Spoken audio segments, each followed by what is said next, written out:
ओम नमः। ओम नमः। समय सार की परिचर्चा प्रारंभ करते हैं। विगत 2 दिनों से तीर्थ धाम सिद्धायतन के माध्यम से परिचर्चा का लाभ ले रहे हैं। आवाज आ रही है ना जिनेन्द्र जी? आवाज आ रही है? आ रही है भैया, आ रही है। हाँ हाँ, ठीक है। तो परिचर्चा का हम लाभ ले रहे हैं। कल आपको ध्यान होगा, कल देसी सूची जी जो हमारे साथ में जुड़े थे, आज भी होंगे, तो उन्होंने जो है स्व समय और पर समय की बात उठाई थी। और ये स्व समय पर समय पर ने तो उन्होंने पूरे समय सार को ही उन्होंने डिवाइड कर दिया था कि कुछ अधिकार पर समय के हैं और कुछ अधिकार स्व समय के हैं। संवर निर्जरा मोक्ष के अधिकारों को उन्होंने स्व समय का स्थापित किया और बाकी के पुण्य पाप आश्रव बंध इन अधिकारों को उन्होंने पर समय में, अजीब अधिकार को भी उन्होंने पर समय में डाला था। ऐसे वो स्व समय पर समय में उन्होंने समय सार को विभाजित किया। लेकिन मैं आपसे ये स्व समय पर समय की चर्चा समय सार में भी एक दूसरे नंबर की गाथा से प्रारंभ कर दी थी उन्होंने। 2 नंबर की गाथा जो है वही उन्होंने पर समय की बात करी है, स्व समय की बात भी करी। जीवो चरित्र दंशन नानक छिदो तम ही ससमयम जान, ओगल तम पदे स्थितम चतम जान पर समय। जो अपने चारित्र दर्शन ज्ञान अपने स्वभाव में स्थित होता है जो जीव, उसे स्वसमय जानो, और जो उद्गल कर्म के प्रदेशों में स्थित होता है उसे पर समय जानो। ऐसे यहाँ पर स्व समय और पर समय की व्याख्या, ये जो समय सार की 2 नंबर की गाथा है, सामान्य से हम तो ये समझते हैं कि ये सम्यक दृष्टि और मिथ्या दृष्टि का विभाजन है। सम्यक दृष्टि जो है वो अपने चारित्र दर्शन ज्ञान में स्थित है, इसलिए वो सम्यक दृष्टि है, वो स्व समय है। और जो उद्गल कर्म प्रदेशों में स्थित है, माने पर द्रव्यों में स्थित है। लेकिन मैं ये कहना चाहता हूँ, ये जो भाषा है आचार्य भगवान की, उन्होंने उद्गल कर्म के प्रदेशों में जो स्थित है उसे पर समय कहा। अब उद्गल कर्म के प्रदेशों में स्थित जो जीव है, जितने भी संसारी जीव हैं, सब उद्गल कर्म के प्रदेशों में स्थित हैं। तो सारे संसारी जीवों को भी पर समय कह सकते हैं क्या, या कहा है क्या उन्होंने? तो ऐसे जो है, मैं ये कहना चाहता हूँ कि ये स्व समय और कुंड भगवान के साहित्य तो समय सार में, एक मिनट मैं इसको बंद कर देता हूँ। स्व समय पर समय की चर्चा उन्होंने अनेक जगह पर की है। समय सार में भी अनेक जगह पर चर्चा है इसकी, अकेले 2 नंबर की गाथा में ही चर्चा नहीं है, और भी दूसरी जगहों पर इसकी स्व समय पर समय की चर्चा है। मैंने कुछ पॉइंट्स भी नोट किए हैं। 2 नंबर की गाथा में है, फिर 3 नंबर की गाथा में भी फिर से स्व समय पर समय की चर्चा आई है। और उन्होंने क्या कह करके जवाब दिया है मालूम? कि तुम जीवों को, समय को तुम 2 भागों में विभाजित करते हो, इसी से सारा विसंवाद खड़ा होता है।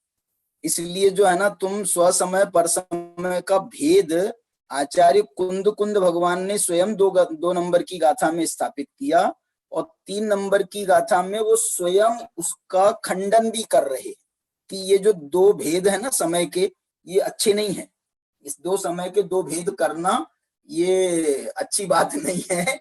उन्होंने लिखा ना, एयज्ञ गदो एयज्ञ एयत्त निश्चय गदो समवो सवत्त सुंदरो लोये, बंध कहा एयत्ते तेन विसंवाद नहीं हुई।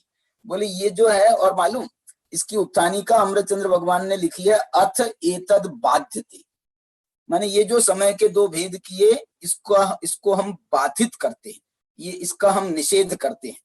मैं ये कहना चाह रहा हूं कि मुझे ये ऐसा लगता है कि यहाँ पर 2 नंबर की गाथा में समय, स्व समय और पर समय का सम्यक दृष्टि और मिथ्या दृष्टि का भेद करना, ये उतना उचित नहीं लग रहा है। आप किसी भी प्रकार से आप भेद करो, किसी भी प्रकार से आप भेद करो, आचार्य को तो वो भेद ही अच्छा नहीं लग रहा है। ऐसा लग रहा है भेद करने वाले सब परसम है जो भेद करते हैं आत्मा का, गुण भेद करते हैं, पर्याय भेद करते हैं, कोई भी प्रकार से भेद करते हैं, वो सब परसम है। और यहाँ जो उनने स्थापित किया, मुझे तो इसमें उसकी झलक भी दिखाई देती है कि पर्याय दृष्टि से देखें तो एक सिद्ध भगवान अपने ज्ञान दर्शन स्वभाव में स्थित हैं, और जो बाकी के सारे संसारी जीव हैं अनंत भगवान तक, वो जो है ना वो भी पर समय में स्थित हैं। पर समय में स्थित है माने पुद्गल कर्म के प्रदेशों में स्थित हैं। इसमें वो श्रद्धान की बात को लेना ये कहाँ तक उचित है, ये इस पर विचार करने की बात है। वैसे टीकाकारों ने इसका भी ऐसा भी अर्थ किया है, वीतराग चारित्र में स्थित वालों को स्वसमय, और इन्होंने जो देखो पुद्गल कर्म के प्रदेशों में स्थित का अर्थ, जैसे नाचार्य ने ये भी लिखा है कि पुद्गल कर्म के उदय से जनित ये नारकादि उपदेशा व्यपदेशा संज्ञा पूर्वोक्त निश्चय रत्नत्रया भावा तत्र यदा स्थितो भवति अयम जीव तदास्त पर समयम भवति। माने उन्होंने उसमें स्वसमय पर समय का उन्होंने बात कही है। और इसी प्रकार से उनने भी पर जो अमृतचंद्राचार्य ने जो राग द्वेषादि भावों के साथ एकत्व गतत्वेन वर्तते तदा पुद्गल कर्म प्रदेश स्थितत्वात् परम एकत्वेन युगपद जानन गच्छंश्च पर समय इति प्रतीयते। ऐसा वो जो है वो भी अर्थ में कोई दिक्कत नहीं है, लेकिन कितनी जोरदार बात हो जाएगी यदि ऐसा अर्थ कर रहे हैं तो बोले तुम आत्मा के सम्यक दृष्टि और मिथ्या दृष्टि भेद करते हो अथ एतद् बाध्यते, इसको हम बाधित करते हैं। ऐसे जो है ना, मैं ये कह रहा हूं आपको, समय सार में भी अनेक जगहों पर आगे भी 230 नंबर की गाथा में भी इसकी चर्चा आई है, 224 से 227 नंबर की गाथा में भी इसकी चर्चा आई है पर समय की, 390 से 404 गाथा की में भी इसकी चर्चा आई है टीका में, आत्मख्याति टीका में। धर्माधर्म रूप पर समय ऐसा लिखा है, जो धर्माधर्म रूप भावों में स्थित है उसे पर समय कहते हैं। धर्माधर्म का अर्थ किया शुभाशुभ भावों में जो स्थित है उसे पर समय कहा। ऐसे जो है इसमें ये समय सार की बात।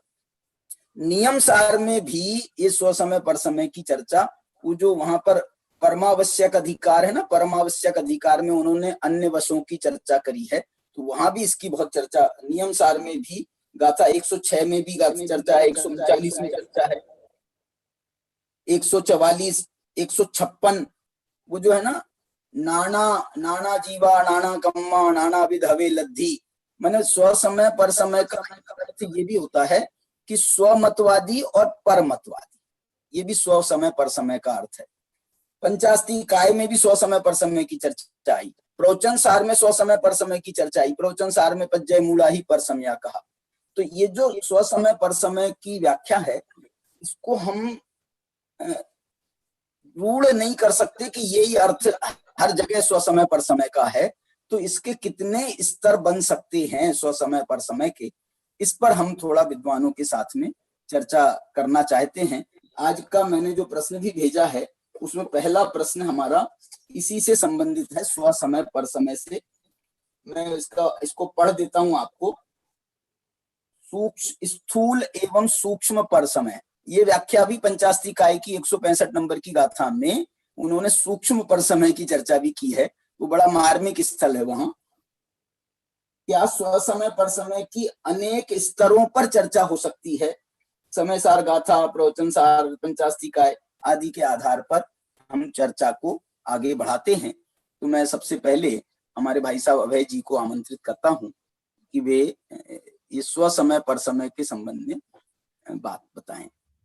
और मुझे तो ये 2 नंबर और 3 नंबर की गाथा का जो परस्पर रिलेशन है, उसमें स्व समय पर समय का क्या मंतव्य विशेष आता है, वो देखना चाहते हैं। कौन से 2 नंबर और 3 नंबर? हाँ, 2 नंबर 3 नंबर में, 2 नंबर में उन्होंने गाथा 2 भेद किए ना, स्व समय पर समय के, और बाद में 3 नंबर में उन्होंने कहा अथ एतद् बाध्यते। देखिए ये आवाज कम करना, गूंज रही गूंज है। रही है, गूंज रही है। हेलो हेलो हेलो हेलो, ये आवाज गूंज रही है, इसको थोड़ा कम करो। इको है, इको। इको खत्म कर।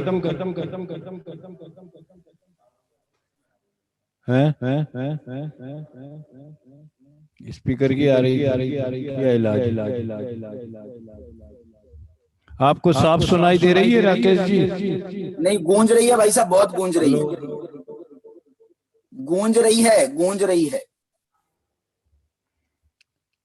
देखिए बहुत ज्यादा तो मैं इस पर जितना आपने सोचा है उतना तो नहीं सोच पाया। अनेक स्तरों की चर्चा जो आपने की है, तो सूक्ष्म पर समय और स्थूल पर समय, तो यही समझ में आता है कि जो मिथ्यात्व है वो सबसे बड़ा स्थूल पर समय है। और जहां तक रागांश है तो वहां तक तारतम्यता से उसकी सूक्ष्मता बढ़ती जाती है। बुद्धिपूर्वक राग है वो चारित्र मोह की अपेक्षा स्थूल पर समय है, और अबुद्धिपूर्वक राग है वो चारित्र मोह की अपेक्षा सूक्ष्म पर समय है। इतना मुझे ध्यान में आता है। मिथ्यात्व में भी श्रद्धा और चारित्र की अपेक्षा भी लेवें तो श्रद्धा जिसकी पर द्रव्य में एकत्व बुद्धि है वो पुद्गल कर्म के प्रदेशों में स्थित है, इसलिए और वो सबसे बड़ी भूल है। इसलिए मिथ्यात्व है वो महास्थूल पर समय है, और चारित्र मोह के उदय से जो राग हैं वो मिथ्यात्व की अपेक्षा सूक्ष्म पर समय है। और मिथ्यात्व में ही देखें तो गृहीत मिथ्यात्व सबसे बड़ा स्थूल पर समय है, क्योंकि वो सिर पे चढ़ के बोलता है। भले वो गृहीत मिथ्या दृष्टि को ये समझ में नहीं आता कि मैं मिथ्या दृष्टि हूं, अगर आए तो फिर वो मिथ्या दृष्टि रहे क्यों, लेकिन उसकी जो विपरीतता है वो अत्यंत स्थूल है, तो वो स्थूल हुआ। और जो पर्याय में भी फेर फार करने की बुद्धि है, एक किसी विवक्षित पर्याय को, निर्मल पर्याय को मुझे उत्पन्न करना है, ऐसी जो कर्तृत्व की वासना है, भावना अलग चीज है। कर्तृत्व की भावना तो पुण्य बंध का कारण है कि मुझे रत्नत्रय प्रकट करना है, मुझे सिद्धालय जाना है, इत्यादि इत्यादि। मैं हो मेरी ऐसी दशा जैसी तुम धारी है, ये भावना तो पुण्य बंध का कारण है। लेकिन मैं चैतन्य स्वभावी आत्मा हूं ऐसा न मानकर वो पर्याय को मैं ला सकता हूं अपने विकल्पों से, ऐसा मानना वो कर्तृत्व की वासना है। और अंत में जीव यहीं उलझ जाता है।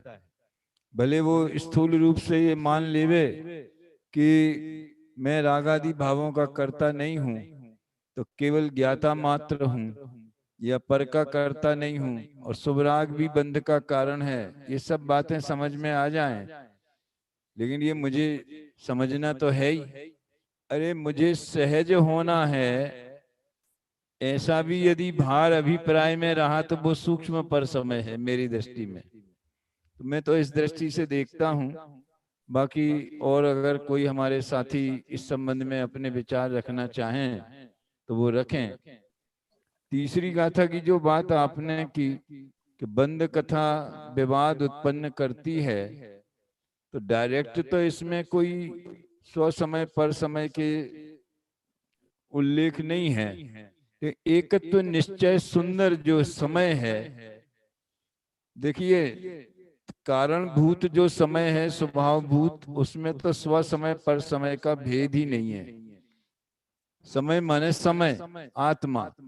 लेकिन अनुभूति की अपेक्षा देखा जाए कि वो स्व समय की अनुभूति है कि नहीं जीव को, तो जो उस समय में अपने को अपनापन करता है वो स्व समय है। ये पर्यायगत भेद हुए स्व समय और पर समय के। तो तीसरी गाथा की पहली पंक्ति तो स्व समय पर समय के भेद से पार जैसे पर्यायों से पार त्रिकाली ध्रुव, 9 तत्वों में छिपी हुई आत्म ज्योति, वो समय मात्र है, उसमें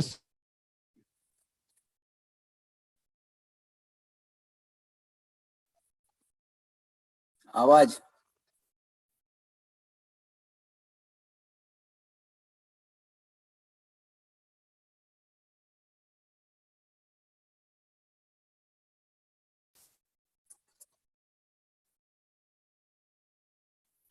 भाई साहब, आवाज नहीं आ रही, आपकी आवाज बंद हो गई है।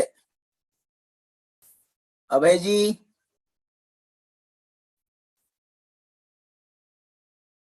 चलिए भाई साहब तब हमारे तक साथ मनीष जी को ले लीजिए। शायद नेट का कोई इशू है, मुझे मैं चेक कराता हूँ। हाँ हाँ हाँ हाँ हाँ, मनीष जी हैं हमारे साथ में। मैं उनसे ये बात पूछना चाहता हूँ। मनीष जी,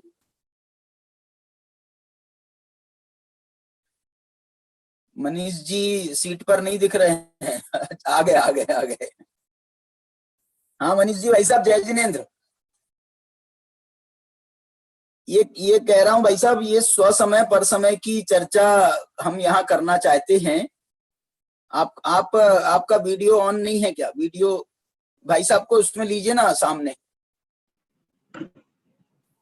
तो ये कहना चाह रहा हूं मैं कि ये दूसरी नंबर की गाथा, माने हम टीका को नहीं देखें, बाद में टीका को देखते हैं अपन। माने मूल गाथा तो ये कह रही है, जो दर्शन ज्ञान चारित्र में स्थित है उसका नाम स्वसमय है, पुद्गल कर्म के प्रदेशों में स्थित है उसका नाम पर समय है।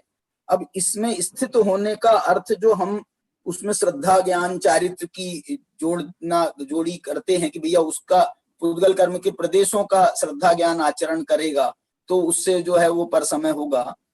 सामान्य कथन क्यों नहीं ले सकते हम? पुद्गल कर्म के प्रदेशों में स्थित है तो वो पर समय है।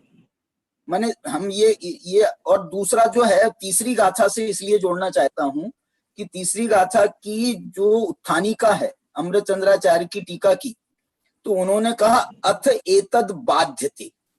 अब वो इसमें जो है, इसमें किसको बाधा पहुंचाना चाहते हैं कि स्वसमय पर समय के भेद को बाधा पहुंचाना चाहते हैं अथवा पर समय को बाधा पहुंचाना चाहते हैं, वो इसमें क्या ले सकते हैं?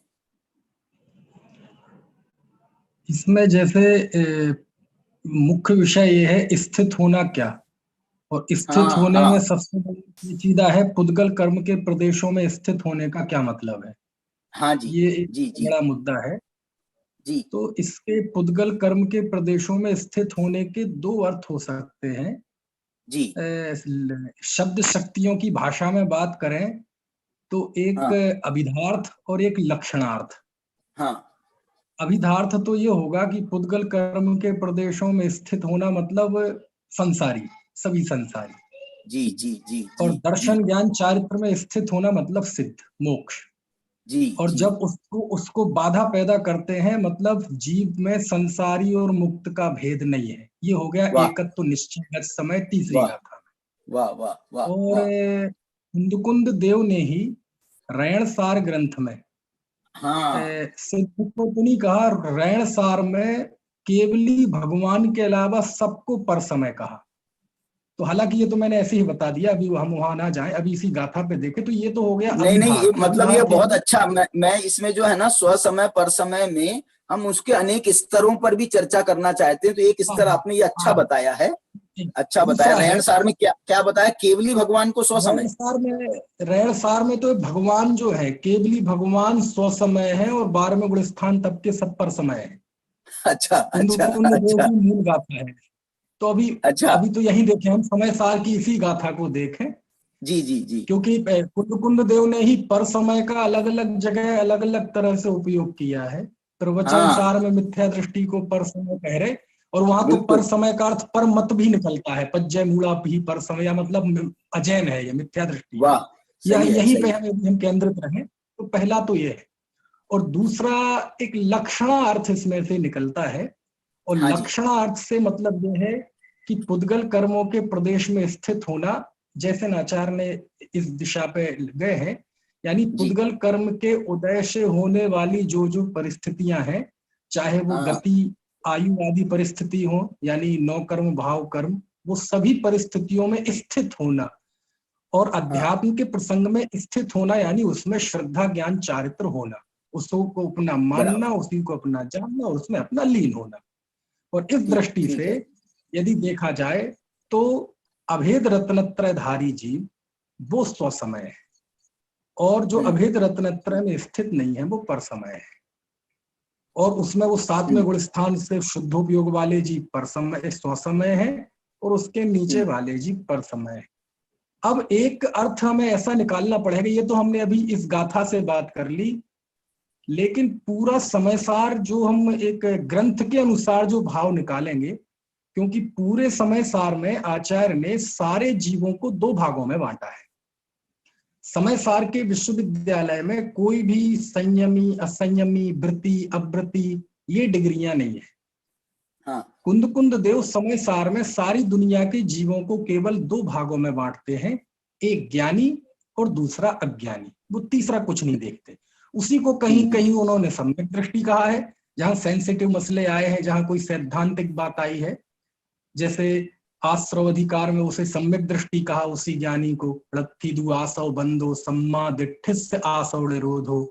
निर्जराधिकार में फिर उस ज्ञानी को सम्यक दृष्टि कहा, उपभोग बिंदिये हम दब्बाणम चेदणाण मिदराणम जम कुणदि सम्य दिट्ठी।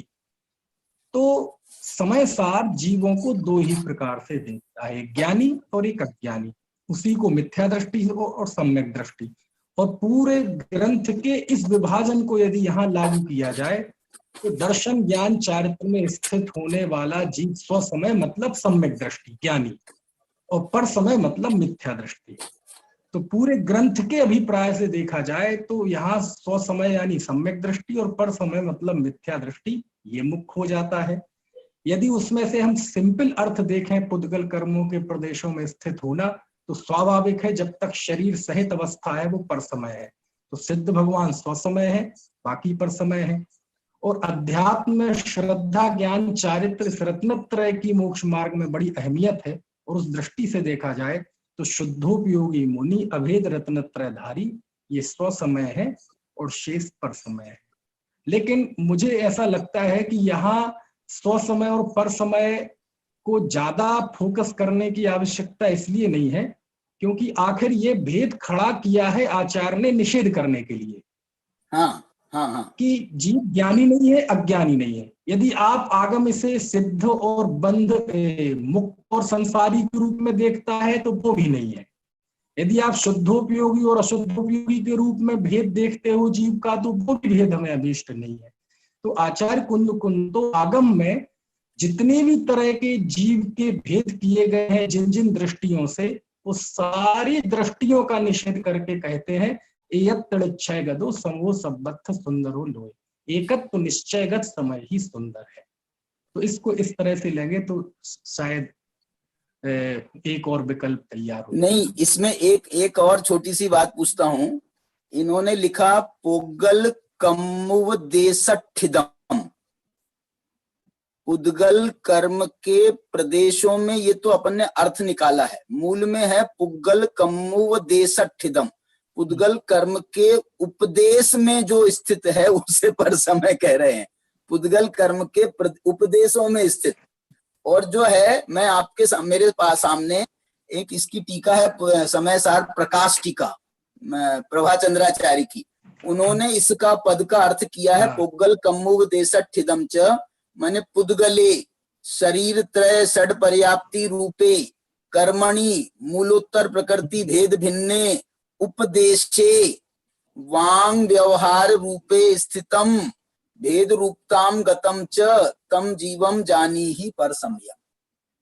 ये भी व्याख्या कर रहे हैं।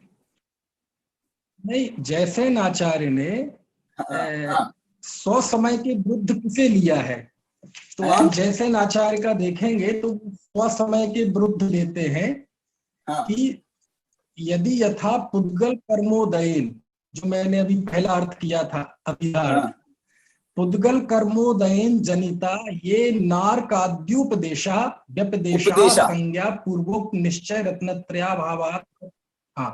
तो वो नरक आदि पर्यायों में स्थित, अब नरक आदि पर्यायों में स्थित मतलब चारों गतियों में स्थित, तो चारों गतियों में स्थित जीव को वो पर समय कह रहे हैं। और एक और बात, एक और मैं बहुत इसी पहला जो मैंने अर्थ किया सिद्ध और संसारी, इसके समर्थन में तीसरी गाथा की जो जैसे आचार्य की टीका है उसमें लिखते हैं कि स्व समय एव शुद्धात्मनः स्वरूपम, कि स्व समय ही शुद्धात्मा का स्वरूप है।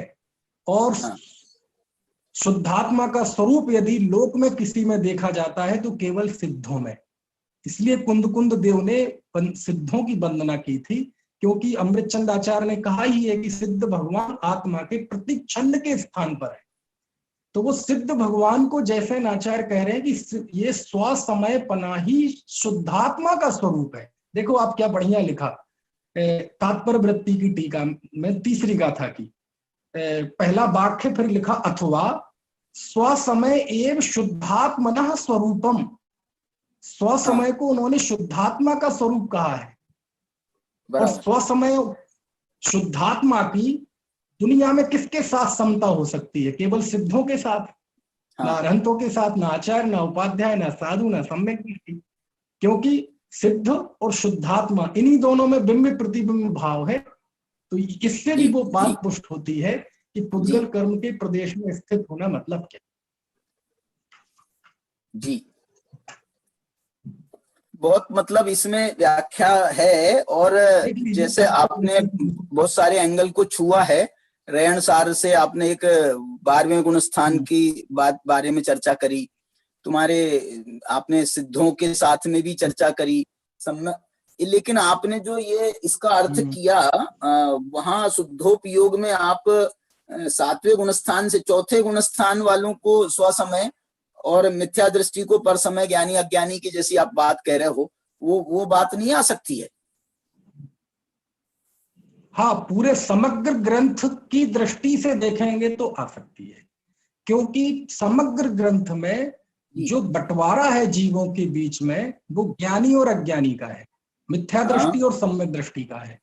तो उसका यदि पूरा रिफ्लेक्शन देखेंगे तो यहाँ स्व समय का अर्थ जो आत्मज्ञानी है मतलब अंतरात्मा, और जो पर समय मतलब बहिरात्मा।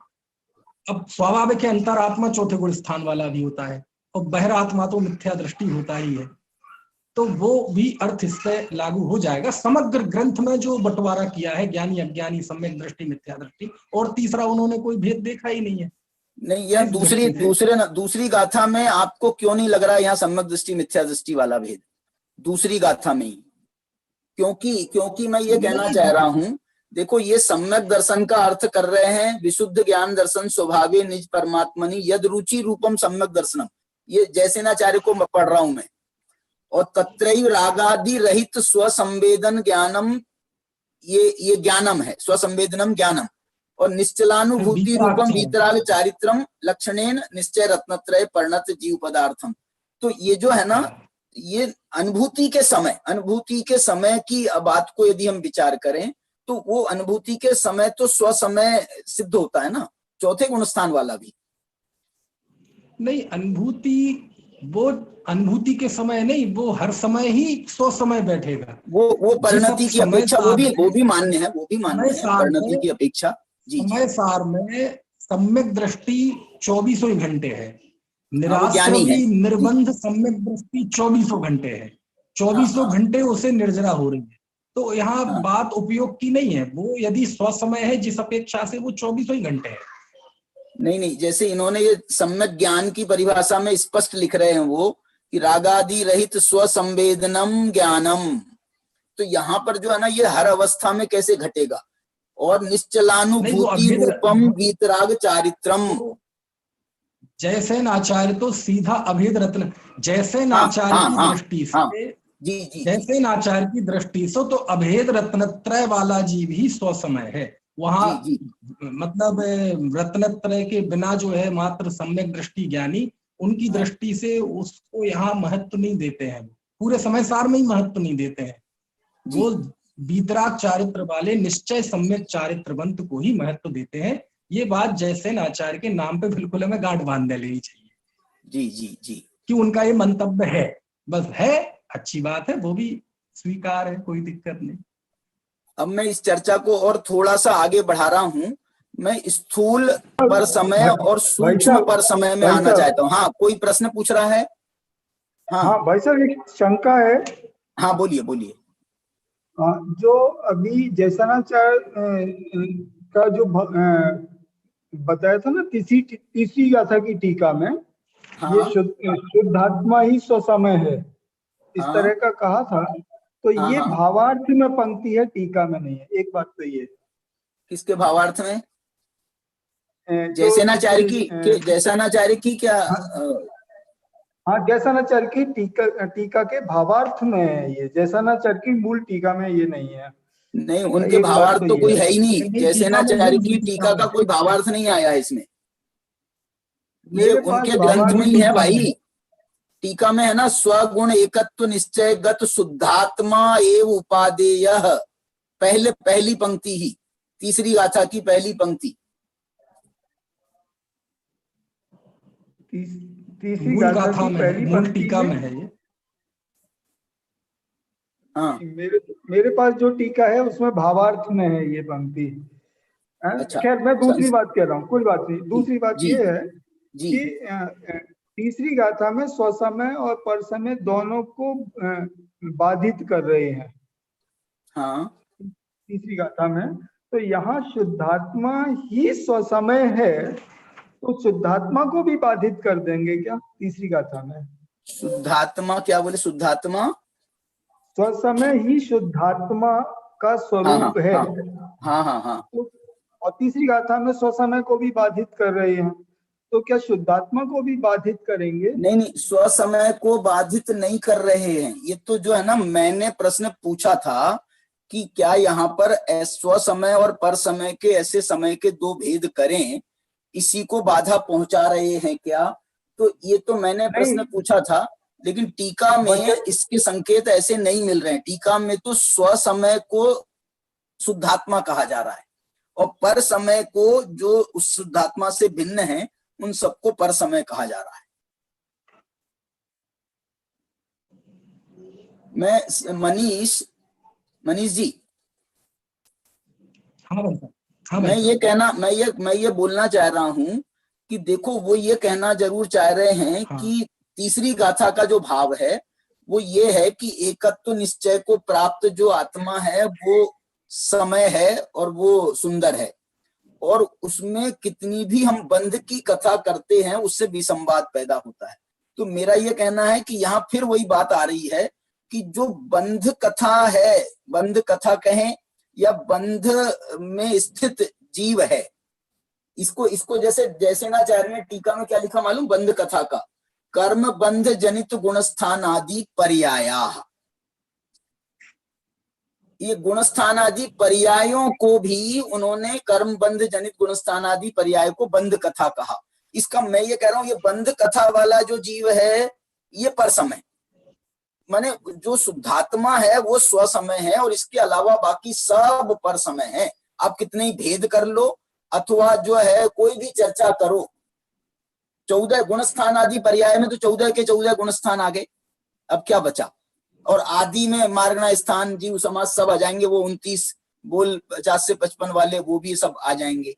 तो इन सबको पर समय कह करके उन्होंने देखो अंत में ये स्थापित किया उन्हें, ततः स्थितम स्वसमय एव आत्मनः स्वरूपम। ये तीसरी गाथा का अंतिम जयसेनाचार्य की पंक्ति है। तो ऐसा जो है दोनों अर्थ में जा रहे हैं, या भेद रत्नत्रय के अर्थ में भी ले जा रहे हैं और शुद्धात्मा के अर्थ में भी स्वसमय को ले जा रहे हैं।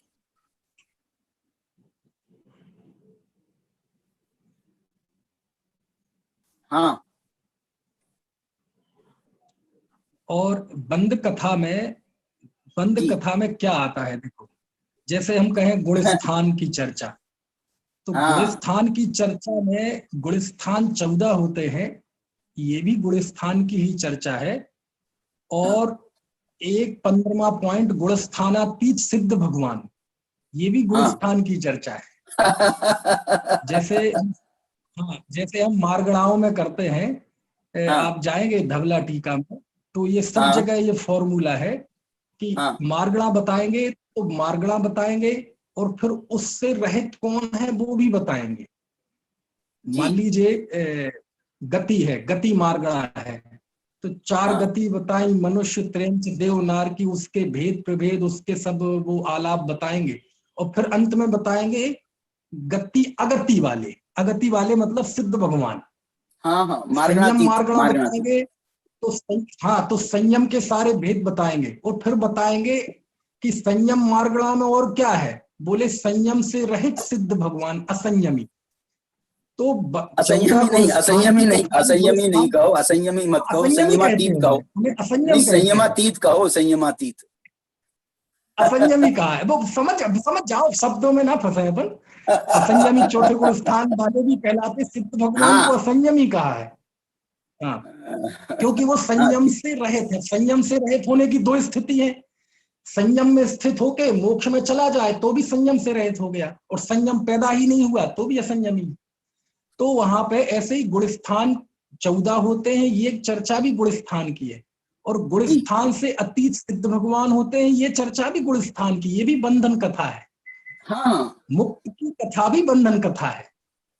कुल मिला के आचार्य को यह है कि हमें आगम की दृष्टि से जीव के जितने भी भेद प्रभेद हैं, ज्ञानी अज्ञानी, संसारी मुक्त, शुद्धोपयोगी अशुद्धोपयोगी, सम्यक दृष्टि मिथ्या दृष्टि, हमें कोई भी भेद अभीष्ट नहीं है, क्योंकि इस दृष्टि से विषमवाद पैदा होता है।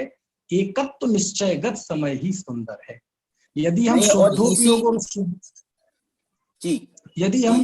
शुद्धोपयोग और शुभोपयोग भी अर्थ लें, तो आप देखेंगे यहाँ भी जैसे आचार्य अमृतचंद देव की टीका लिखेंगे तो स्वसमय के लिए वो लिखते हैं यदा काले।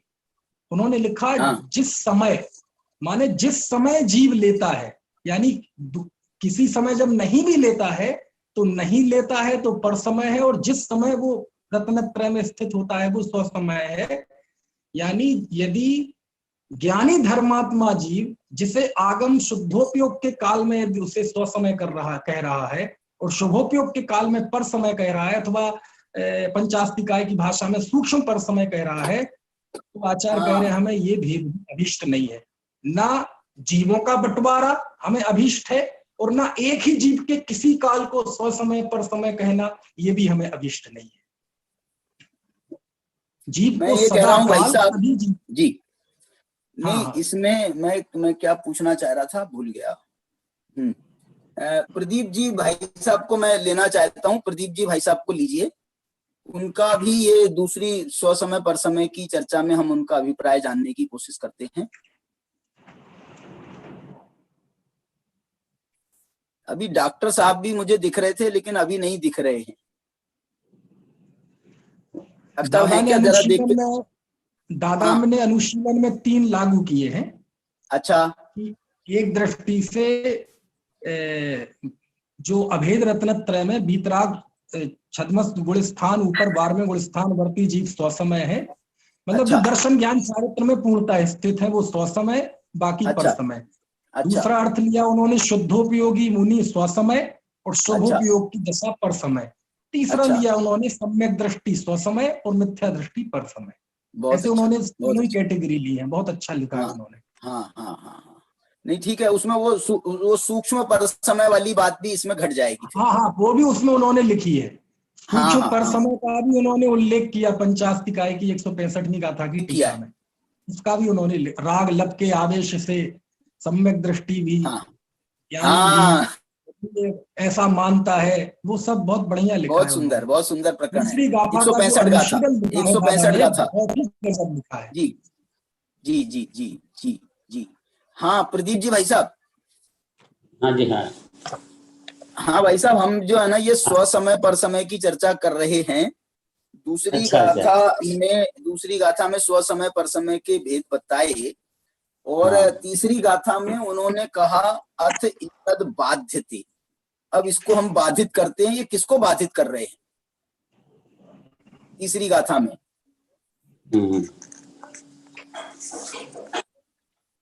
द्विविध पने को बाधित कर रहे हैं। हाँ, द्विविध पने को बाधित कर रहे हैं, तो फिर तो बड़ा अर्थ हो जाएगा। 2 पना नहीं घटता है, उसमें एक ही पना घटता है। हाँ, समय और पर समय दोनों दो पना अपन लाएंगे कोई तो दो पना नहीं घटेगा, एक पना तो घटेगा ना, तो दो पना नहीं घटता है, दो पने में बाधा डालते हैं। नहीं, दो पने में स्वसमय पर समय का भेद घटाना है। मैंने प्योर शुद्धात्मा को बताओ ना, आप स्वसमय पर समय का भेद क्यों करते हो? आप प्योर शुद्धात्मा जो है वो जो स्वसमय पर समय की उपाधि से रहित है, ऐसा जो मेरा शुद्धात्मा है वो है समय, और वही एकत्व निश्चय को प्राप्त है, वही सबसे सुंदर है। एकत्व होने को ही बिल्कुल सुंदर है।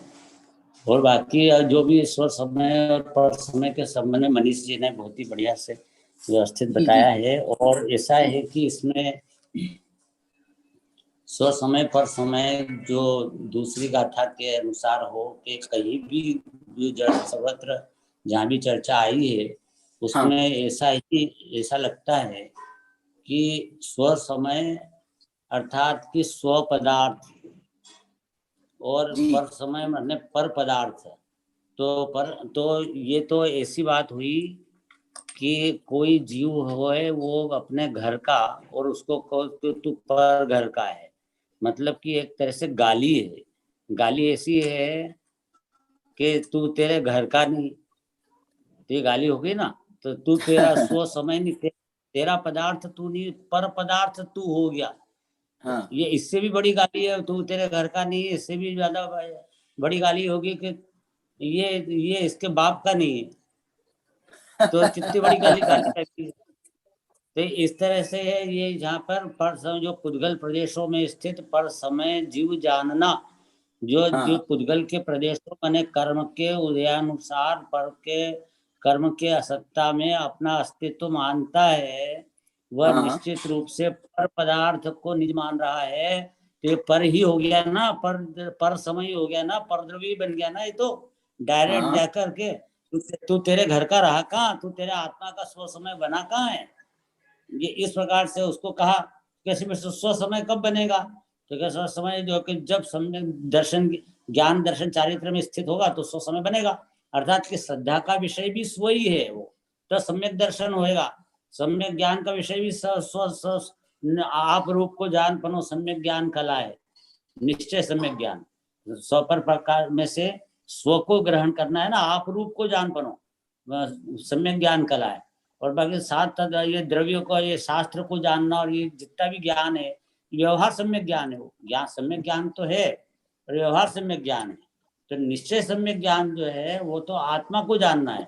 इसलिए सम्यक दर्शन, सम्यक ज्ञान, सम्यक चारित्र, इन सब में अपना आत्मा स्व पदार्थ बसता है।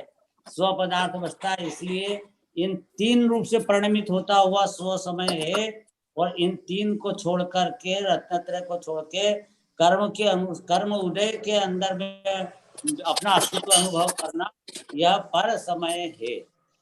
ये इसका मेरे को हार्दिक समझ में आया है। नहीं, मुझे ये जानना है कि स्व समय जो समय नाम आत्मा में स्थित है उसका नाम स्व समय है कि शुद्धात्मा ही स्व समय? नहीं, शुद्धात्मा में जो स्थित है वो स्व समय। श्रद्धा ज्ञान चारित्र बोला मैंने, श्रद्धा दर्शन ज्ञान चारित्र में स्थित हो है, शुद्धात्मा में नहीं। सम्यक दर्शन ज्ञान चारित्र में स्थित हो मतलब इसका सम्यक दर्शन ज्ञान चारित्र प्रकट हो गया हो, वो ही स्व समय है। सम्यक दर्शन ज्ञान चारित्र अब ये समय कौन है? फिर समय कौन है? समय कौन है? नहीं, निश्चय से तो समय द्रव्य शुद्धात्मा है, तो समय तो दोनों है। समय व स्व द्रव्य भी समय है और कर्म का उदय से मिली सामग्री संयोग रागादि भाव सब ये सभी समय है, ये भी समय है। तीसरी गाथा जो है, तीसरी गाथा वो किसको बता रही है? समय को बता रही है या स्व समय को बता रही है? तीसरी गाथा तो वो एकत्व में ये कह रही है कि मैं एक आत्मा हूँ। ये बस इतना मात्र हो जाना, ये इससे सिद्धि है सारी, जो अन्य तरह से सिद्धि नहीं है। ये है ना, वो सर्वत्र सुंदर लोक में वाली बात आ गई ना, उसमें स्व समय की बात। हाँ, तो यही तो मैं कह रहा हूँ। तो वहां स्व समय वाली बात नहीं है, वहां पर समय वाली बात है। और भेद जो स्वसमय पर समय के भेद है उसका निषेध करने वाली बात है। नहीं, वहाँ जो आया है समय का एकत्व होना को सिद्ध करते हैं। समय एक है, समय अपना एक ही है, शुद्धात्मा ये अपना एक समय है, समय। अब इसमें इस समय को स्व बना लो तो स्व बने तो स्व समय होएगा। वो शुद्ध समय तो एक शुद्धात्मा ही है, समय तो द्रव्य अपना समय है। अब इसको स्व बना लो आप, ये एकत्व में अपना जोड़ो। नहीं, उसमें स्थित, उसमें स्थित हो जाने का नाम स्व समय हुआ ना, उसमें स्थित हो जाने का नाम स्व समय हुआ ना। इसलिए जो समय है वो तो स्व समय और पर समय दोनों से भिन्न है ना। जैसे मैं ये कहना चाह रहा हूँ, आगे जाकर जब छठी गाथा आई है तो उन्होंने ये तीसरी गाथा का जो एकत्व विभक्त आत्मा है, उसी एकत्व विभक्त आत्मा को तो कहा ना, नवी होती अपमत्तो न पमत्तो। तो पमत्त वाला जो है वो पर समय है और जो अप्रमत्त वाला है वो स्व समय है, ऐसा अर्थ करें तो? नहीं, वो तो नहीं लगेगा। क्यों नहीं लगेगा? यद्यपि वो क्या है कि हाँ, प्रमत्त के अंदर अगर अपन पहला गुण स्थान मानते हो। नहीं, पहला क्यों? छठे गुण स्थान तक मान लो, क्या दिक्कत है? छठे गुण स्थान तक के शुभाशुभ भाव में स्थित है, जो शुभाशुभ भाव में स्थित है वो पर समय है। वो जो बराबर है, वो आगे गाथा में आएगा भी सही। लेकिन ये जो दूसरी गाथा है उसके अंदर सम्यक दृष्टि को स्व समय कर दिया है, श्रद्धा ज्ञान चारित्र। ये मेरा मैं ये कहना चाहता हूँ, हमारी बात पूर्वा पर वो नहीं होना चाहिए ना, पूर्वा पर खंडित नहीं होना चाहिए हमारी बात। तो आप दूसरी गाथा में ऐसा अर्थ करो, फिर छठी गाथा में वैसा अर्थ करो। भाई समय जो है शुद्धात्मा का स्वरूप तो एक ही रहना चाहिए ना, शुद्धात्मा का स्वरूप तो एक ही रहना चाहिए ना। नहीं, शुद्धात्मा का स्वरूप तो जैसे द्रव्य है वो एक ही है, शुद्धात्मा सत स्वरूप है, एकत्व निश्चय गत सर्वत्र सुंदर लोक में। तो यहाँ पे तो शुद्धात्मा का स्वरूप बताया। तो अब वो जो सुंदर तत्व है, वो सुंदर तत्व का जो आश्रय लेगा वो सुंदर है, तो वो स्व समय हुए। और जो उसका आश्रय नहीं लेगा वो पर समय। अब ये श्रद्धा ज्ञान ने तो ले लिया यहाँ पे आश्रय, और चारित्र में अनंतानुबंधी कषाय का अभाव हुआ, उतना उसका उस समय बना हो गया उसका। अब जितना उसका विकार बाकी रह गया है, उतना उसका वो पर समय पना माना जा सकता है, वो चारित्र अपेक्षा वाला।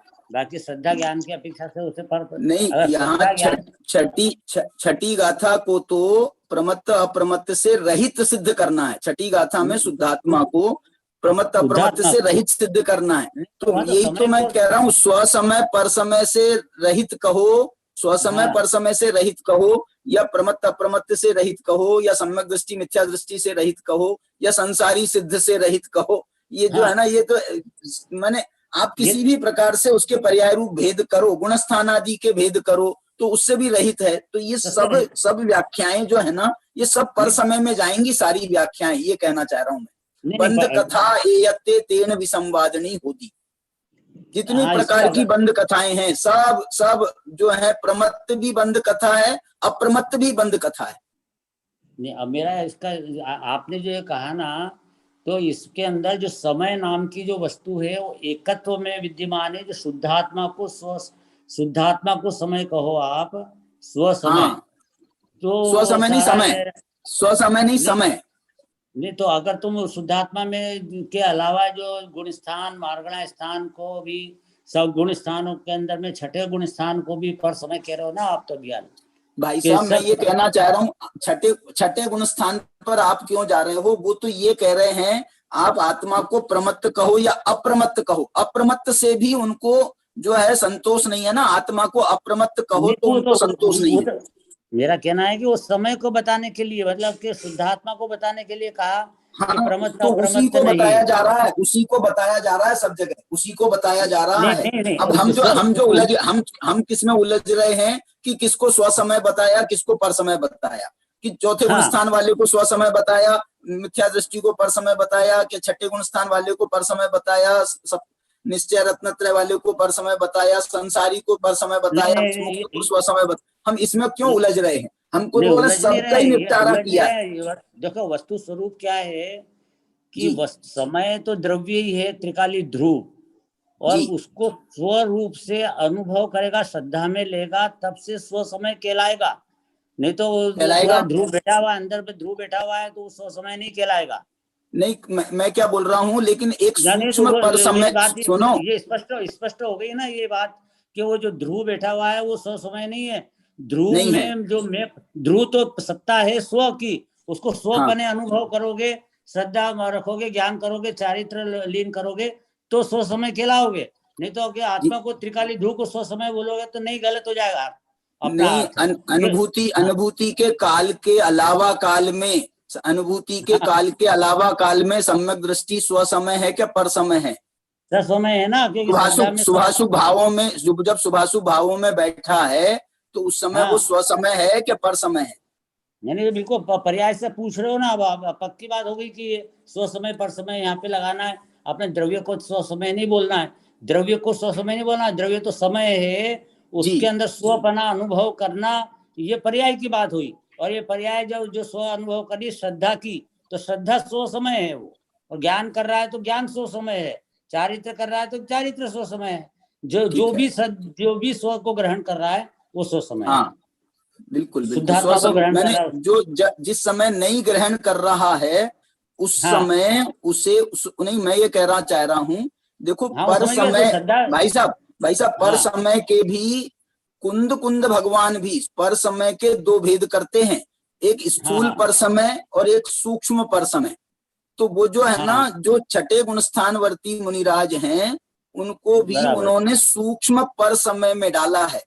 या फिर हम सम्यक दृष्टि भी जो अनुभूति के काल के अलावा काल में वो सूक्ष्म पर समय में स्थित है, और उसका सूक्ष्म पर समय का स्थूल पर समय रूप कन्वर्जन भी कैसे हो जाता है उसकी भी बहुत सुंदर व्याख्या करी उन्होंने कि भाई स्थूल पर समय वाला भी सूक्ष्म पर समय वाला स्थूल पर समय कब हो जाता है। इसकी बड़ी सुंदर चर्चा की है उन्होंने 165 गाथा 50 का। बहुत बढ़िया, आपने सही बात बताई है ये। पर उसके अंदर में भी ये बात ध्यान रखना ही है कि वो सूक्ष्म जो पर समय है उसके अंदर जितना वो गुण स्थान बाहर में है, मतलब बहिर्मुखी है, तो उसके जितनी कषाय है उसके अंदर में, बाकी वही उसका पर समय पना है। बाकी उस काल में भी उसकी जो श्रद्धा और ज्ञान है वो तो स्व समय ही है। उसको तो स्थापित करके आए, जो स्थापित करके आए उसको खत्म नहीं करना है। पर समय उसमें अपन अंश कल्पना कर सकते हैं। जितना विकार है उतना पर समय है, और जितना अविकार हुआ है उतना स्व समय है। इसमें कोई दिक्कत नहीं है। जी, बहुत अच्छा है। एक 380 गाथा है ना भाई साहब, 390 से 404 गाथा है, 15 गाथा है ना। 15 गाथाओं में उन्होंने वहां पर धर्माधर्म को भी उन्होंने पर समय कहा, धर्माधर्म को पर समय कहा। तो धर्माधर्म का अर्थ किया है वहां टीका में अमृत चंद्राचार्य ने कि शुभाशुभ रूपम धर्माधर्मम पर समयम। तो जितना भी शुभाशुभ रूप धर्माधर्म है वो पर समय है, ऐसा कहा। अच्छा, हाँ बिल्कुल, बहुत सही। आपने सब जगह की बात ढूंढ के रखी है, बहुत ही बढ़िया बात है ये। बात है, ये मानना पड़ेगा, अध्ययन चलिए भाई साहब,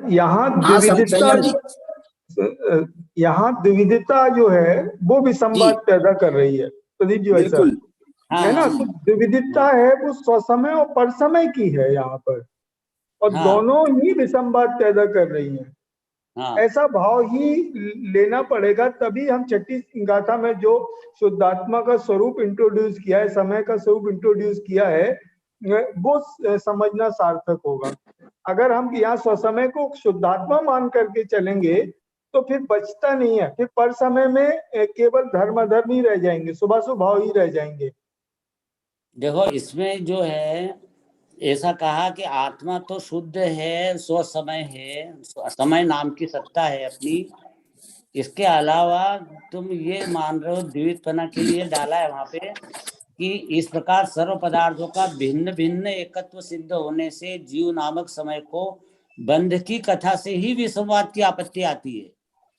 ये बंधा हुआ है इससे तो फिर बंध जिसका मूल है, ऐसा जो पुद्गल कर्म के प्रदेशों में स्थित होना, वह जिसका मूल है, ऐसा पर समय पना है, उससे उत्पन्न होने वाला पर समय स्वसमय रूप द्विविधपना, ये उससे उत्पन्न होने वाला कि मैं उसमें जाऊंगा तो कर हो जाएगा, इसमें जाऊंगा तो और भाई साहब यही बात गुण ठानंता भावा तक जब लेकर के जाएंगे ना, तब वहां भी स्वसमय और पर समय दोनों से भिन्न शुद्धात्मा की बात है। गुण ठानंता भावा जो 29 भाव है, वहां भी यही बात है। वो बराबर है। वो मतलब क्या है कि शुद्धात्मा तो स्व है, पर वो स्व शुद्धात्मा है, उसी को स्व समझो आप, ये द्विविधपने में मत अटको। पर तुम शुद्धात्मा को स्व सिर्फ बोलने से रखोगे तो नहीं में होगा, तुम स्व समय नहीं कहलाओगे। वो स्व शुद्धात्मा तो स्व समय है, एक्चुअल में है, लेकिन वो उसमें तुम स्व समय पर समय में अटकोगे तो भी वो गलत है। तुम तो है ही द्रव्य भगवान बने, पर उसको ऐसे स्वीकार करोगे तो स्व समय कहलाओगे। तो स्वीकार करना तो श्रद्धा हुई ना, सम्यक दर्शन हुआ ना, वो वही तो स्व समय हुआ कि जो उसने स्व सत्ता को स्वीकार किया, मैं ध्रुव हूँ, ओनली वन हूँ, मेरे में पर नहीं है, पर समय कर्म की द्विविधता है, कर्म मेरे में नहीं है, द्विविधता भी अप्रमत्त भी मेरे में नहीं है, मैं इस प्रकार से मैं अकेला एक शुद्धात्मा हूँ, ऐसा स्व का सिद्धांत करे, वो स्व समय है। अकेला स्व शुद्धात्मा त्रिकाली ध्रुव तो स्व समय नहीं है, जिसको यहाँ स्व समय कहना। शुद्ध पर्याय बराबर स्वसमय, अशुद्ध पर्याय बराबर पर समय। बराबर। संजय भिन्न समय, इन दोनों से भिन्न समय।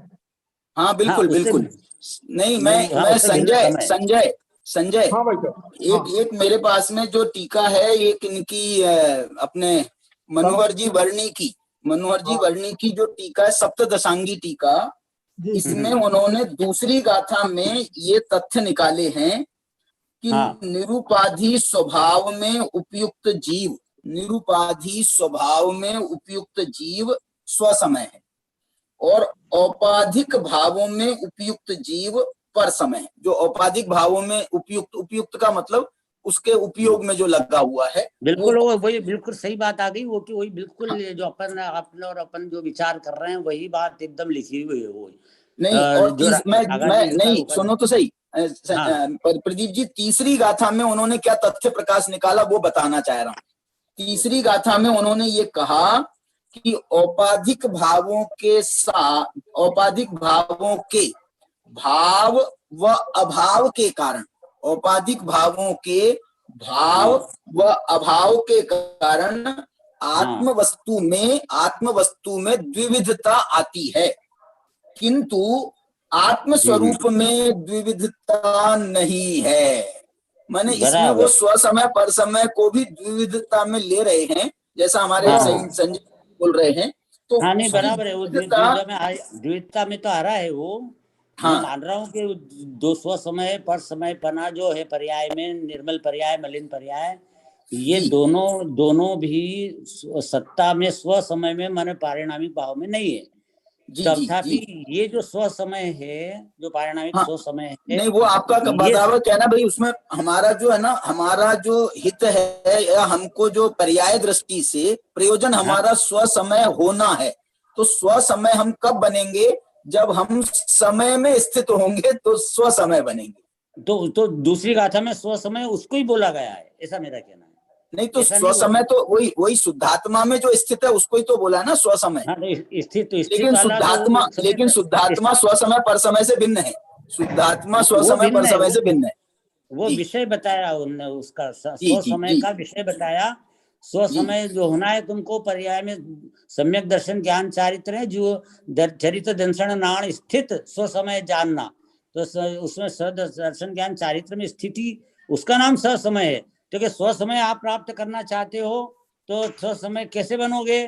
कि अंदर शुद्धात्मा है, वो स्व है असली में आपका, तो वो उसी में आप में बना करो, तब जाके स्व समय बनोगे। तो आखिर तो स्व समय वो पर्याय की बात ही हुई टोटल। वो तो उसका विषय बताया कि एकत्व विद्यमान है, उसमें द्विविधता नहीं है ऐसा। ये हमारे साथ में जो है गणतंत्र जी हैं, गणतंत्र जी का हैंड रेज हुआ है, उनको ले लीजिए गणतंत्र जी को। जी भाई साहब जय जिनेंद्र। मेरा हाँ भैया जय जिनेंद्र, बताओ। एक छोटा सा प्रश्न है कि अभी हम लोग ये कह रहे हैं जो समय को जानेगा वो स्व समय कहलाएगा। जी। तो समय प्रमाण का विषय, प्रमाण रूप है या स्व समय प्रमाण रूप है? नहीं, स्व समय दृष्टि का शुद्ध निश्चय नय का विषय है। सुनो, शुद्ध नय का विषय अलग है। मैंने गणतंत्र, समय, स्व समय, पर समय, ये सब मिलाकर के हुआ प्रमाण का विषय। समय, स्व समय और पर समय सब मिलाकर के हुआ प्रमाण का विषय। और जो समय है सिर्फ स्वमय, वो तो है परम भावग्राही शुद्ध द्रव्यार्थिक नय का विषय, शुद्ध निश्चय नय का विषय। मतलब वो जो है हमारा ध्येय है, दृष्टि का विषय है, वो है समय, एकत्व निश्चय को प्राप्त। और जो है अब उसमें जो लीन है श्रद्धा ज्ञान चारित्र से, उसको स्व समय कहा गया है। और जो उसके अलावा अन्य चीजों में पर में लीन है, उसको पर समय कहा गया। वो बात बराबर है। मेरा प्रश्न ये था कि हम प्रमाण रूप विषय के आधार पर स्व समय, जैसे हम नए के विभाजन में देख रहे हैं, तो वह नए की विवक्षा में कैसे ले जा रहा है, उससे उसकी उपलब्धि कैसे बता रहे हैं? या तो स्व अपने रूप निज रूप समय की बात करें तो वो बात बनती है, नहीं तो शुद्ध नए के विषयभूत जाएंगे तो नए की विवक्षा में प्रमाण के विषय को कैसे समाहित कर देंगे? मेरा प्रश्न ये है। नहीं तो प्रमाण के विषय को समाहित कहाँ कर रहे हैं? प्रमाण के विषय को कहाँ, यहाँ तो नए का ही विषय बता रहे हैं। पर समय जो है ना वो अशुद्ध निश्चय नय का विषय है, स्व समय जो है वो शुद्ध निश्चय नय का विषय है, और जो समय है दोनों से भिन्न वो है परम शुद्ध निश्चय नय का विषय। बराबर। और इसलिए तो मैं ये कह रहा हूँ, यदि सबको समेट लिया जाए ना, सबको समेट लिया जाए तो वो प्रमाण का विषय कहला सकता है। हाँ, नहीं, और एक दूसरा तरीका और भी हो सकता है प्रमाण का, कि जो ये नय है ना, शुद्ध नय, ये शुद्ध नय प्रमाण के विषय, शुद्ध नय जो है वो प्रमाण का अंश होने से प्रमाण है। ये शुद्ध नय भी वो एक अलग, वहाँ वो भी एक व्याख्या है, वो भी एक व्याख्या। नहीं, मतलब वो प्रमाण कहने ये चाह रहे हैं ना कि प्रमाण में कैसे अंतर्गर्भित करेंगे, तो वो उसका एक तरीका वो भी है कि शुद्ध नय भी तो प्रमाण की अंश है, इसलिए जो प्रमाण के अंश होने से प्रमाण है सारे के सारे। वो एक अपेक्षा है वो बात। जी। चलिए, अब जो है मेरे को लगता है समय भी हमारा हो रहा है, और कोई प्रश्न इसमें लेना चाहता हो तो ले सकते हैं। मनीष जी से एक अंतिम। हाँ जी, बोलिए। हाँ राकेश जी, मेरा एक इसमें ये कहना है, अभी जो चर्चा चली कि समय में तो कोई विवाद नहीं है। हाँ, समय में तो कोई विवाद नहीं है शुद्धात्मा में, लेकिन बहुत अच्छा। स्व समय पर समय ऐसा लग रहा है जैसे बदलता रहेगा, जितने अंशों में शुद्धता उतने अंशों में और सिद्ध भगवान। तो यदि हम दोनों पर्यायों पे विचार करेंगे तो द्विविधता ही रहेगी। यदि पर्याय पे लक्ष्य करेंगे तो द्विविधता ही रहेगी, और विचार करने की भी द्विविधता रहेगी, है ना? बिल्कुल। समय जो है वो निर्विवाद है, और वो जो है वो अपनी अपनी भूमिका के अनुसार बदलता रहेगा। उसको यदि अपन देखेंगे तो वो एक नहीं रहेगा, स्थिरता नहीं, एक सा नहीं रहेगा, बदलता रहेगा। बिल्कुल सही कह रहे हो आप, बिल्कुल सही कह रहे हो। मैंने स्व समय पर समय के अनेक स्तर हो सकते हैं, क्योंकि पर्याय रूप है ना, तो उसको हम अलग अलग स्तर पर दो भेद करने हैं हमको पर्याय के। तो हम ज्ञानी अज्ञानी का भेद करें, सम्यक दृष्टि मिथ्या दृष्टि का भेद करें, वृत्ति अवृत्ति का भेद करें, ज्ञानी अज्ञानी का भेद करें, महावृत्ति अनुवृत्ति का भेद, मतलब जिस भी प्रकार से भेद बनेंगे हम, जैसे यथाख्यात चारित्र वाले हैं, बिना यथाख्यात चारित्र वाले हैं, केवल ज्ञानी है, अल्प ज्ञानी है, संसारी है, सिद्ध हैं, कितने भी प्रकार से आप भेद करो तो उन सबको हम जो है ना, जितने भेद करोगे तो एक स्व समय कहलाएगा, एक पर समय कहलाएगा। द्विविधता जो है वो स्व समय पर समय से बनेगी। और हमको जो है स्व समय, हमको समय इष्ट है, क्योंकि हमको स्व समय बनना है। पर्याय में स्व समय बनना है, इसलिए हमको समय का आश्रय करेंगे तो स्व समय को प्राप्त होंगे। बिल्कुल। भाई साहब, जैसानाचार्य जी की जो टीका मनीष जी ने पढ़ी थी ना, हाँ, कौन सी गाथा? दूसरी गाथा की टीका की उत्थानिका थी, तीसरी गाथा की टीका की उत्थानिका। हाँ जी। तो उसमें जो लिखा था वो उत्थानिका में लिखा था, टीका में नहीं लिखा था, कि स्व समय ही शुद्धात्मा का स्वरूप है, पर समय यह शुद्धात्मा का स्वरूप नहीं है। जी, यह अभिप्राय मन में धारण कर अथवा इस सूत्र के अनंतर यही सूत्र उचित है। मतलब ये उत्थानी का है तीसरी गाथा की। हाँ। तो यहाँ स्वसमय शुद्धात्मा का स्वरूप है और पर समय शुद्धात्मा का स्वरूप नहीं है, इन दोनों का निषेध बरत रहा है, मुझे ऐसा लगता है। बराबर है ना, ठीक बात है, ठीक इन है। दोनों का ही निषेध बरत रहा है यहाँ पर है। स्वसमय शुद्धात्मा है ऐसा नहीं कहना चाहते हैं वो। नहीं, एक इसका अंतिम पंक्ति पढ़ो, इसी टीका की, तीसरी गाथा की टीका की अंतिम पंक्ति पढ़ो, उसमें हाँ, क्या हाँ। लिखा है? तीसरी गाथा की अंतिम पंक्ति में क्या लिखा है? तीसरी गाथा की अंतिम पंक्ति में अपने पारणामिक भाव में स्वसमय पर समय इनकी कथा नहीं है। हाँ, मतलब पारणामिक भाव यहाँ उद्देश्य में है और बाकी सारे औपाधिक भाव हैं। स्वसमय पर समय दोनों औपाधिक भाव हैं। नहीं, जैसे नाचार्य की टीका पढ़ रहे हो? नहीं, बराबर। भावार्थ में ये तो नहीं, जो भावार्थ में है वो बताया ये मूल टीका ही है, उसका कोई भावार्थ नहीं है। नहीं, मैं कह रहा हूँ, देखो मूल टीका में लिखा है तात्पर्य वृत्ति टीका की अंतिम पंक्ति ये है कि ततः स्थितम स्वसमय एव आत्मनः स्वरूपम इति। अब इसका अर्थ बताओ। ततः स्थितम स्वसमय एव आत्मनः स्वरूपम। अब यहाँ तो ऐसा लग रहा है कि स्वसमय को ही आत्मा का स्वरूप कह रहे हैं। अब यहाँ पर वो स्थित होने वाली बात नहीं लग रही है, तो ये जो है बड़ा वो कंफ्यूजिंग मामला है। हमारे सुनील जी, इससे ऊपर की पंक्ति और अच्छी है, उसमें लिख रहे हैं कि शुद्ध निश्चय से वह जीव का शुद्ध जीव स्वरूप नहीं है, विसंवादिनी कथा है। इसलिए नहीं तो वो पर समय को कह रहे हैं, बंद कथा को कह रहे हैं, पर समय को कह रहे हैं। हाँ। सुनील जी आना चाहते हैं भाई साहब, सुनील जी को सुनते हैं हम। सुनील जी, हाँ, जैनापुरी। जी।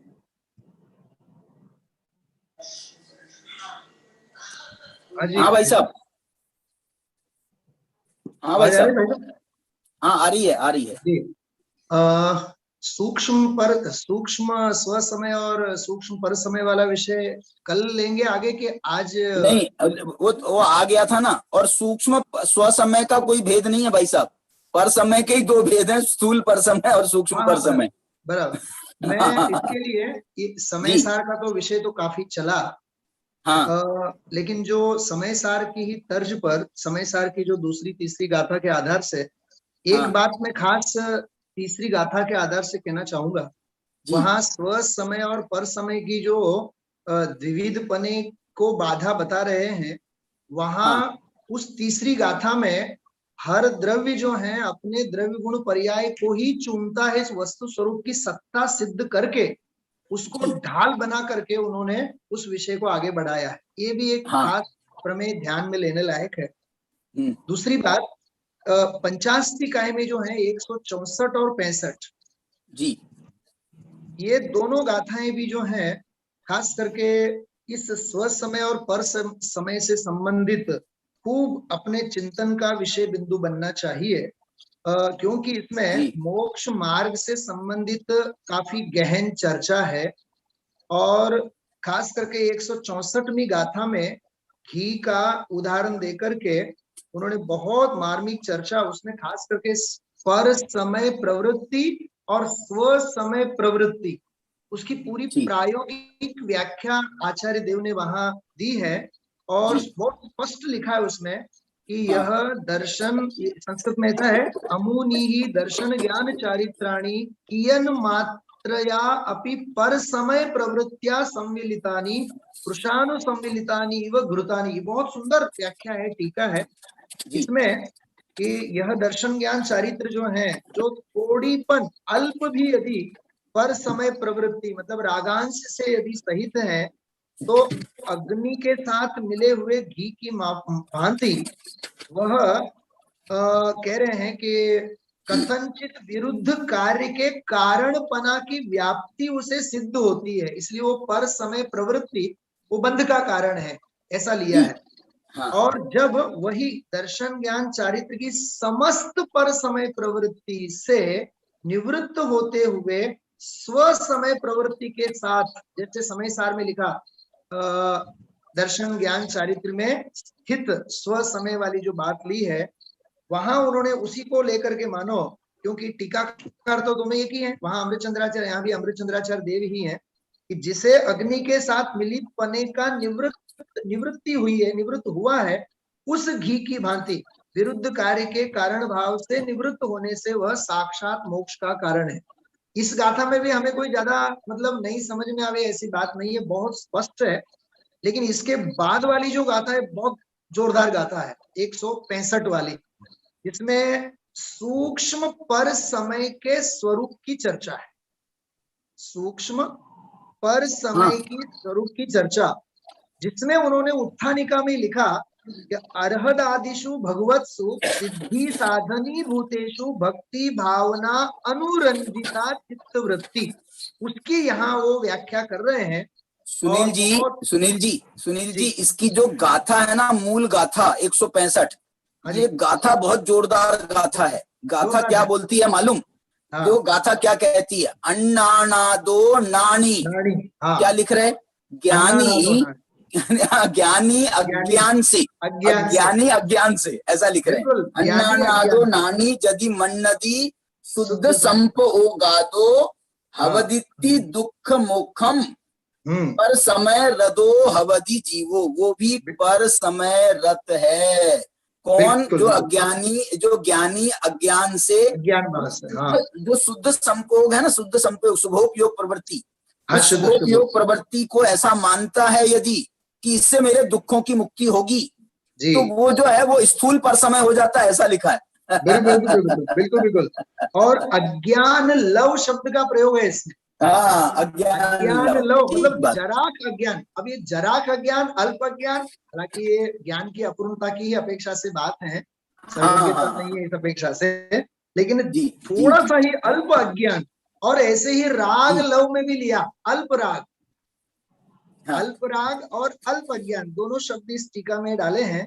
अच्छा, इस टीका का समापन बहुत जोरदार है कि जब राग लव के सद्भाव से पर समय रत वो कहलाएगा, तो फिर निरंकुश राग रूप क्लेश से कलंकित अंतरंग वृत्ति वाला जो इतर जन है, इतर जन, वो क्यों पर समय रत नहीं कहलाएंगे? ये अवश्य ही कहलाएंगे। कहने का मतलब सूक्ष्म पर समय से संबंधित ये गाथा बहुत मार्मिक है। फिर वो अंत में जाकर के बात आती है ना कि ते तीन करवो राग जरिए क्या पण मोक्षे छुए, वहां तक की यात्रा संपन्न कर रहे हैं। तो ये अच्छा प्रमेय है पंचास्तिकाय का, बहुत मार्मिक है।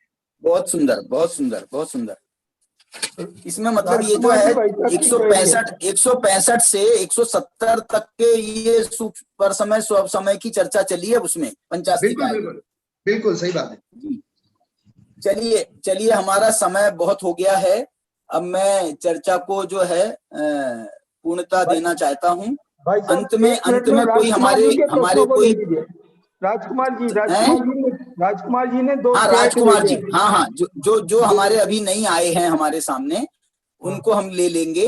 राजकुमार जी, भाई साहब को ले लीजिए। नहीं, जय जिनेंद्र सभी को। मैं तो जो कहना था वो दो बिंदु बहुत अच्छे लिखे थे राजकुमार ने, 2 बिंदु बहुत अच्छे लिखे भी थे। हाँ बोलिए। हाँ, बस वही उतना ही कहना था मुझे, तो जो प्रसंग चल रहा था उसके अनुसार। बाकी विषय तो बहुत अच्छा चल ही रहा है कि जो स्व समय को लक्ष्य करने से भी पर समय पना हो जाता है ना, अपन स्व समय। ठीक बात है, बहुत बढ़िया। और जो आपने कहा था कि स्व माने जो आत्मा जानने में आया वो स्व, ऐसा वाक्य भूल गया मैं, तो उस पर मेरा स्व समय जो जानने में आता है वही समय है। हाँ, वही समय है। आपका वाक्य पढ़ूं मैं। आपका वाक्य था, स्व समय ने जैसा समय को जाना वही समय है। हाँ, उस स्व समय को समय कहा गया था ना।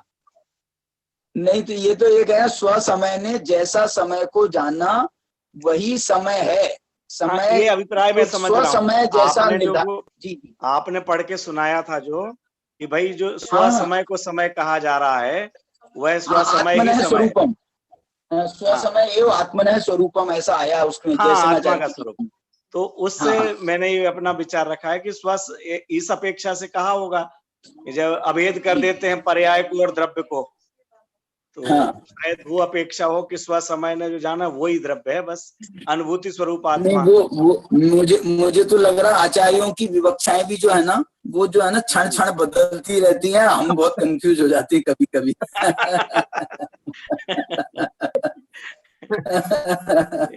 लेकिन ये चलिए, बहुत अच्छी चर्चा हुई।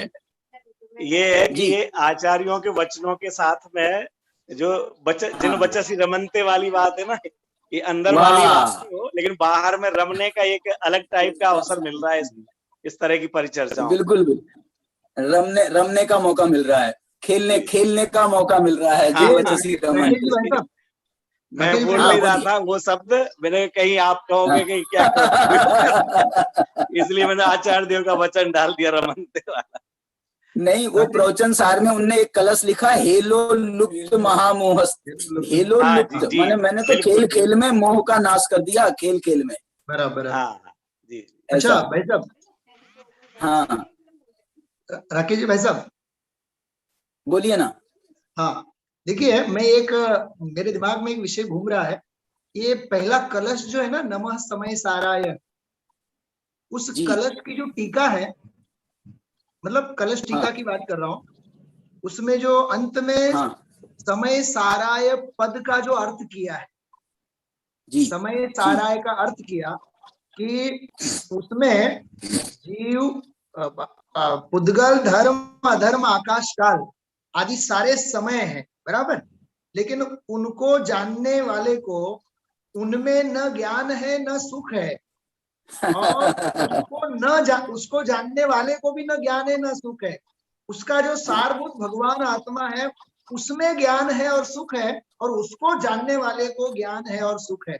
इसको भी स्व समय पर समय के विषय बिंदु के ये चौथे कलश में है कि पहले कलश? ये पहले कलश में नहीं है, चौथे कलश में। चौथे कलश में भाई साहब, पहले में ही है। अच्छा, पहले में ही। ठीक है। मैंने समय सार शब्द का अर्थ ये पहली बार ही मैंने भी अभी कलश टीका ली, तो सुनील जी ने, मैं तो भूल जाता हूँ पढ़ने के बाद, लेकिन जब सुनील जी ने ली तो याद आया कि हम बराबर यही अभी हम 8-10 दिन पहले ही पढ़ चुके हैं। यही बात बहुत अच्छा है कि समय का अर्थ वहाँ छाओ द्रव्य करके और सार में लिया है, जो इन सबको जानने वाला और सुख स्वभावी है, वो है सारभूत। और 6 द्रव्यों में जैसे छेडाला की पंक्ति याद आ गई थी उस समय, आप लोगों के बीच में बोल रहा हूँ, भ्रष्टता है। पुद्गल, नभ, धर्म, अधर्म, काल एक तरफ हट जाओ और पुद्गल न्यारी है जीव चाल, वो समय सार। बहुत सुंदर। आइए पवित्र जी आइए। ओम नमः सिद्धेभ्य। अभी हम सभी ने समय सार परिचर्चा का लाभ लिया। वास्तव में ये चर्चा को मैं भी अद्वितीय कहूंगा कि अब तक जितनी भी बार मैंने सार संक्षेप प्रस्तुत किया है, तो मुझे कभी भी सार और संक्षेप इन दोनों को अलग अलग करके प्रस्तुत नहीं करना पड़ा था। लेकिन आज मुझे यहाँ पर सार अलग बताना होगा और संक्षेप अलग बताना होगा। सार यदि मैं कहूँ तो एक पंक्ति में मैं कह सकता हूँ कि स्व समय उपादेय, जैसा कि दादा ने कहा कि स्व समय उपादेय है, पर समय हेय है, समय ज्ञेय है और समय सार ध्येय है। ये इस चर्चा का सार है। अब हम इस चर्चा के संक्षेप को देखते हैं। सर्वप्रथम, जैसे कि मनीष जी भाई साहब ने लिया कि स्व समय और पर समय के अर्थ को यदि हमें समझना है, तो सबसे अच्छा समाधान ये है कि जो 3 प्रकार की शब्द शक्तियां होती हैं, अभिधा, लक्षणा और व्यंजना, यदि उनके माध्यम से हम इनके अर्थ को समझने की कोशिश करेंगे तो निर्विवाद रूप से हमें इनका अर्थ समझ में आ जाएगा। अब पूरे समय सार के प्रकरण को यदि हम देखें तो स्व समय से ज्ञानी को लिया जाता है, सम्यक दृष्टि को लिया जाता है, और पर समय से अज्ञानी मिथ्या दृष्टि को लिया जाता है। ये जो अर्थ है ये लक्षणा के आधार से निकलता है, व्यंजना के आधार से भी हम कह सकते हैं। और फिर अभय जी भाई साहब ने ही जो पर समय है उसमें जो स्थूल और सूक्ष्म भेद होते हैं उनको जो समझाया, उसको यदि हम संक्षेप में देखना चाहें तो हम ऐसे समझ सकते हैं कि जो ग्रहित मिथ्यात्व है वो स्थूल पर समय है, अग्रहित मिथ्यात्व स्थूल पर समय है, जो बुद्धिपूर्वक राग है वो स्थूल सूक्ष्म पर समय है, जो अबुद्धिपूर्वक राग आदि हैं वो सूक्ष्म स्थूल पर समय है, और उसके बाद के ऊपर के जो गुण स्थान रहेंगे उनमें हम सूक्ष्म पर समय और सूक्ष्म पर समयपना भी घटित करके देख सकते हैं। फिर इसके बाद जो राकेश जी भाई साहब ने प्रश्न किया था कि तीसरी गाथा जिस उत्थानिका के आधार से उपस्थित हुई थी, उस उत्थानिका में कहा है कि अब बाधा उपस्थित करते हैं, द्विविधता में बाधा उपस्थित करते हैं। तो प्रश्न होता है कि द्विविधता किस रूप है? तो प्रथम विवक्षा के अनुसार जो आचार्य अमृतचंद ने ली है, जीव रूप समय के जो दो प्रकार के भेद किए गए हैं, स्व समय और पर समय, उपलक्षण से अन्य जितने भी प्रकार के भेद किए जाते हैं, उन सभी भेदों में यहाँ पे बाधा उपस्थित की जा रही है। और एकत्व निश्चय गत समय, उस अभेद एक शुद्धात्मा को समय कहा जा रहा है, जिसको आगे वो छठवीं गाथा में अप्रमत्त नहीं है, अप्रमत्त नहीं है, एक जायक भाव है, इस रूप से लेंगे। और दूसरी आचार्य जयसेन और आचार्य प्रभाचंद्र जी की विवक्षा के अनुसार जो पर समय है, जो द्विविधता के आधार पर खड़ा हुआ है, उसमें बाधा उपस्थित की जा रही है। और स्व समय को ही एकत्व निश्चय गत समय कहा जा रहा है। वहां पे एकत्व निश्चय गत समय से स्व समय ऐसे निकलेगा जो अपने शुद्धात्मा अभेद रत्नत्रय रूप से परिणमित शुद्धात्मा है, वह स्व समय है, और इसमें सिद्ध परमात्मा को लिया गया है। इस प्रकार से हमने आज की परिचर्चा को समझा। इसमें पवित्र, इसमें एकत्व निश्चय गत समय, समय को कहा जा रहा है। एकत्व निश्चय गत समय, स्व समय नहीं, एकत्व निश्चय गत समय सर्वत्र सुंदर लोक में। तो जो सर्वत्र सुंदर लोक में है वो स्व समय है क्या समय है? सब एक बस मैं उल्लेख करना चाहूंगा कि शांति जी जैसे हमने कक्षा में जब आचार्य जयसिंह की विवक्षा को समझाया था, तो उन्होंने ऐसा समझाया था कि जो एकत्व है वो शुद्धात्मा है, निश्चय यानी उसका अनुभव, और गत यानी उसको प्राप्त, जो अपने शुद्धात्मा के अनुभव को प्राप्त है वह समय है। तो इस प्रकार से हम स्व समय भी ले सकते हैं। नहीं, वो स्व समय हुआ ना, समय और स्व समय में परस्पर कंफ्यूज नहीं करना पड़ेगा ना। समय को ही स्व समय कहेंगे क्या, या स्व समय और स्व समय अलग और पर समय अलग और समय अलग? चलो कोई बात नहीं, ठीक है, बहुत बढ़िया, अच्छी चर्चा हुई। संतोष जी। जय जिनेन्द्र साहब, राकेश जी। हाँ भाई साहब, जय जिनेन्द्र। कल के लिए क्षमा में, असल में कल सोनगढ़ पहुंचा था तो थोड़ा प्रवचन के बाद सेटल होते होते टाइम लग गया। तो थक गए होंगे ना? थक गए होंगे। नहीं, लेकिन हमने पूरी सुनी थी और कल का भी बहुत आनंद आया था, उसका धन्यवाद आज।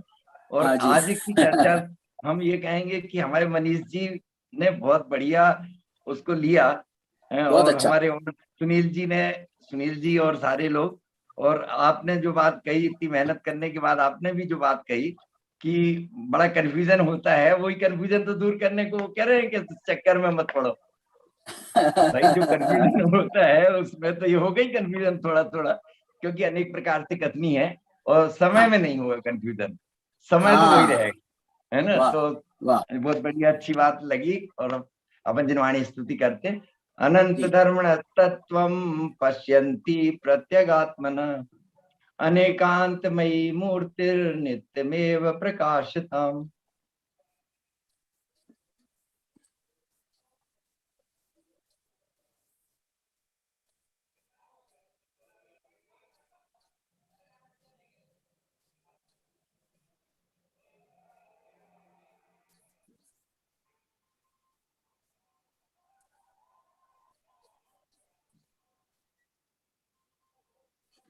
ओम नमः। जिनवाणी माता की जय। जिनवाणी माता की जय। सभी को भैया जय जिनेन्द्र। सुनील जी को जय जिनेन्द्र, प्रदीप जी भाई साहब को जय जिनेन्द्र, मनीष जी को, गणतंत्र जी को, सबको जय जिनेन्द्र। जय जिनेन्द्र भाई, जय जिनेन्द्र, सबको जय जिनेन्द्र। संजय जी को जय जिनेन्द्र, हमारे डॉक्टर साहब संजय जी दौसा, जय कुमार जी शिवपुरी, सभी को जय जिनेन्द्र भाई साहब। गणतंत्र जी फिर से प्रश्न पूछ रहे हो क्या? वो प्रमाण के अंश वाला